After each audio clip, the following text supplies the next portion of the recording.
Chad from Jasper, Indiana writes, "What have Indiana Senate Democratic Caucus members done to reduce wasteful government spending?" Well, we've done several things, but I want to split it into two categories. There's state government spending, and then, of course, there's local government spending. And although local governments do their budgets at the local level with locally elected officials, we also have some input into how those budgets are constructed. And so by dividing them, I think it makes it a little clearer. At the state government level, we have really held the line on expenditures from the last budget session. The last session we passed a budget that had in it very little additional spending. In fact, we cut several departments of state government from previous expenditure levels.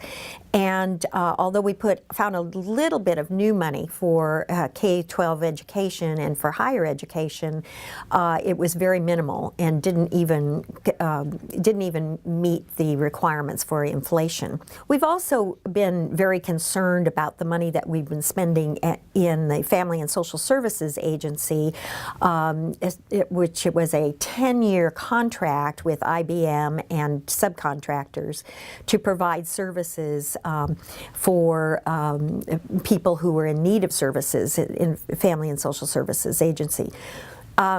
And that contract has now been canceled because, in fact, it was supposed to have saved the state money, but it did not. It actually cost us more money than we would have spent under normal circumstances. So the governor, and I give him great credit for this, made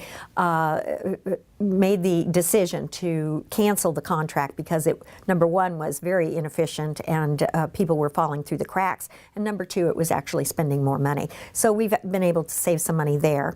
In the Senate itself, we have cut our budget during the previous biennium, but again this year we're cutting an additional 5% out in terms of salaries, in terms of travel, and we also have a hiring freeze on, as many of the departments of state government do. So we're doing our best to keep costs down but still provide effective, efficient services for the people of Indiana. Now at the local level, the biggest impact that we've had at the local level is the legislation that passed a few years ago, which capped the amount of property taxes that residential and commercial and agricultural property owners have to pay. And because of those caps, communities around the state, local governmental units around the state, have fewer property tax dollars to spend.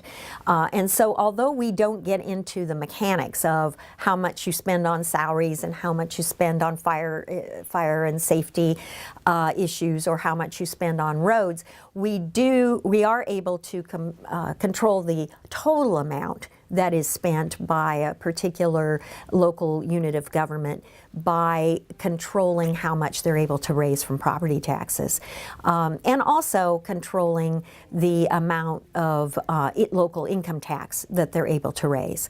So, we've worked, I hope, cooperatively with local governments. We still have some work to do because it's not very smooth.